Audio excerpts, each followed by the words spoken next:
Good morning. The Wiper party leader Stephen Kalonzo Musyoka seems to be a man on his own mission, changing goalposts one after the other. After attending the Azimio la Umoja interview panel, Stephen Kalonzo Musyoka said that even though him not being picked as Raila Odinga's running mate will signal a loss to the ODM leader, but he will still stick at Azimio la Umoja. But then the reports that are coming is that there is an inside plan by Stephen Kalonzo Musyoka's handlers for him to be presented at IEBC as a presidential candidate. And this is part of the wider scheme.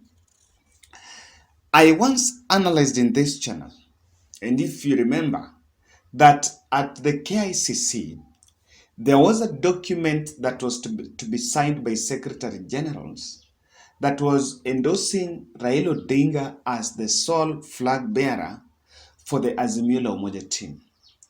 And according to the report I had received some 2 weeks ago, is that Kalonzo Musyoka's Wiper party never signed that document. So even though the 26 parties were in agreement that the presidential candidate was Raila Odinga, but Wiper party never signed that. And I think this was pending the issue of the Runningmate question.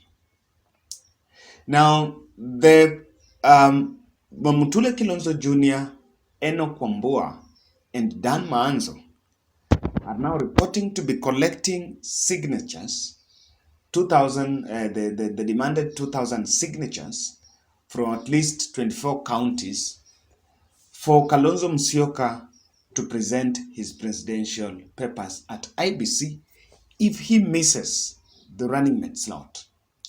Now, I now understand, and that is what people will actually take, is that the time for them to take the nomination papers as presidential candidates was 28th of May. But then, now there is also another window that even people who want to, the 46 had been cleared. And there was a report that Kalonzo Musyoka's Wiper party had submitted the name of Kalonzo, but it was rejected. It was rejected pending because of the agreement that they signed at the Azimio la Umoja. Now, this, in my understanding, is a desperate push by these MPs. And the moment, I think Stephen Kalonzo Musyoka is a man, I agree with pundits who say that he's a man with a million advisors. And he seems to scrutinize each and takes advice from all of them. If Kalonzo decides that he's not going to be on the ballot, this suicidal move of going to the ballot, if he decides otherwise, there is nothing like that Mutule Kilonzo Jr. or Enoch Wambua or Dan Maanzo are going to do to him. No one is going to shoot him because he has decided that he's not going to vie. Remember the Katiani MP once mentioning that they were even willing to lock Kalonzo in a room if they knew that Kalonzo was going to attend that meeting, that interview. But the president, in his own wisdom, is believed to have called Kalonzo, and also part of the clergy also asked Kalonzo just to go and attend. And so in the fullness of time, I think Kalonzo will have to weed off wrong advisors. Because this is the question that I think Kalonzo and the family needs to ask themselves. If they go to the ballot, or rather his candidature, how is it helping the three politicians? What is at contestation here is this. They know that even if Kalonzo vies, they cannot win. But they want their man to be at the top of the ticket so that they can use his political euphoria to win elective seats down there. Because according to what I think, there is that party zoning. And for example, in Makueni, Muungano Party by Kivutha Kibwana is going to field candidates. Within Azimio, there was a bit of that party zoning so that Charity Ngilu is not going to vie. But without that, when Stephen Kalonzo moves out, the party zoning will not see the light of the day, and all the candidates are going to be there.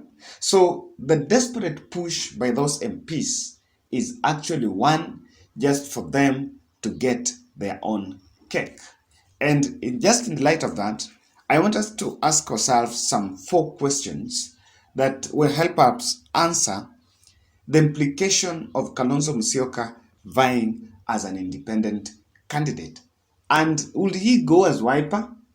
And I want to tell you, by then let me tell you how this will likely to play. So they will take the nomination papers, then if the register of political parties decides not to accept and they are rejected, then they will actually carry out a narrative that it is the deep state that has blocked Kalonzo Musyoka from vying.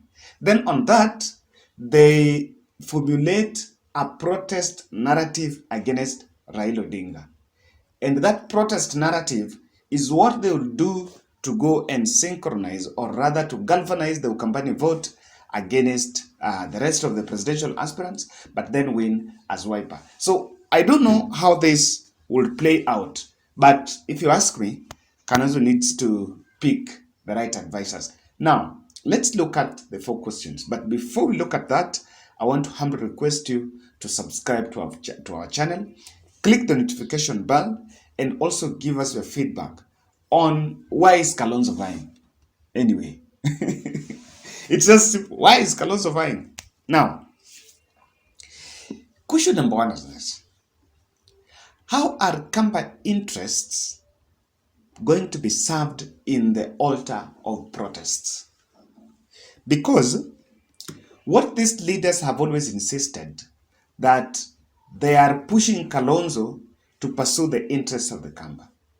In the event that Kalonzo then walks out of Azimio, and by the way, the question of someone walking out or not walking out, it is more of a public perception than the legal tie knot.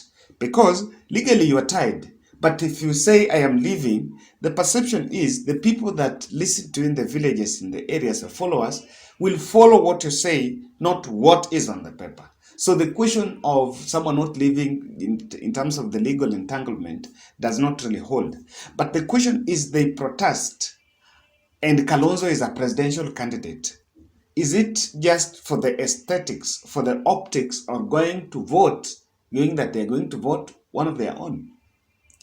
And what will be the kind of manifesto that will be run, or rather the kind of campaign that Kalonzo Musyoka will run, with putting in mind that he is still serving the interest of the Kamba nation?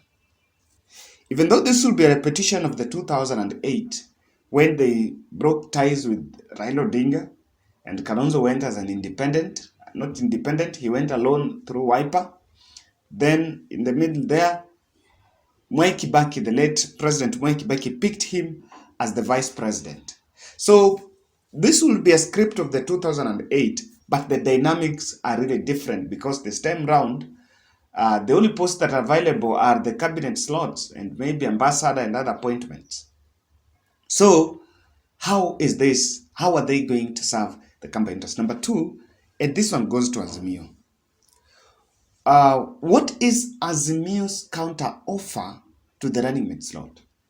Because it seems that, just trying to borrow what is happening in Kenya Kwanza, Mudavadi did not get the Runningmate slot, and so he was offered a prime minister post.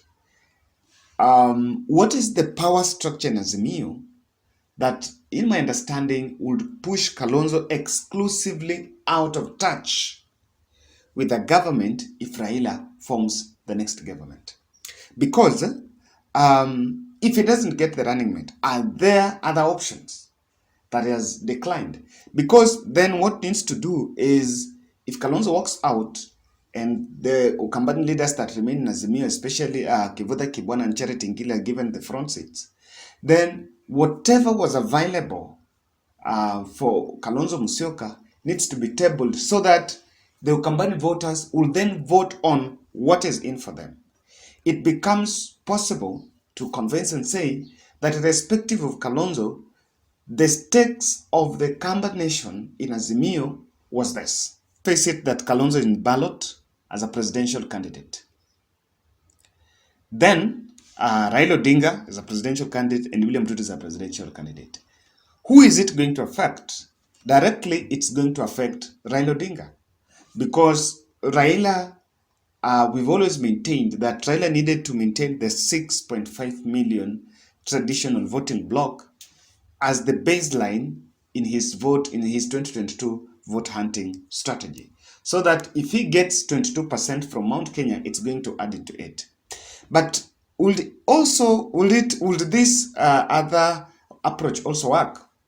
If Kalonzo goes as to the presidency himself, and he does not really has a very big campaign, because what I also agree is Kalonzo Musyoka do not have the campaign structure or the campaign capacity. Even at Oka, they did less than 10 rallies, and they were hotspot rallies where they go at the middle of Thika Stadium, they go at Kakamega or rather Vihiga, then they do 1 or 2 in Machakos and bit of Nairobi areas. I think they've never done a rally in Nairobi. And parts of Mombasa, kinda, or Kwale.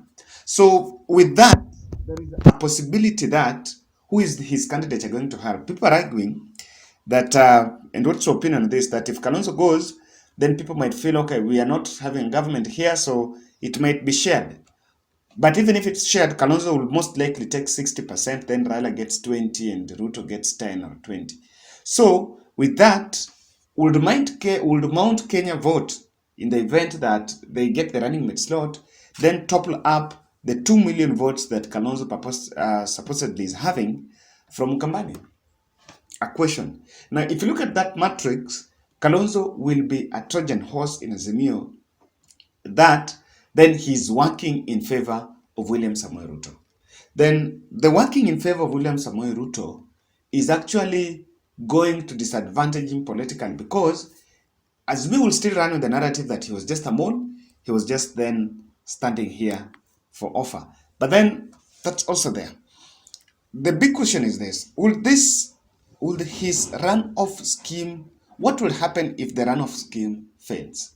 Straight question. What is his fate if William Ruto forms government without him? Or what will be his fate if Raila Odinga forms government without him? With William Ruto, it will be easy, because William Ruto also has a project 2027 in the table, so he would most likely absorb him in government.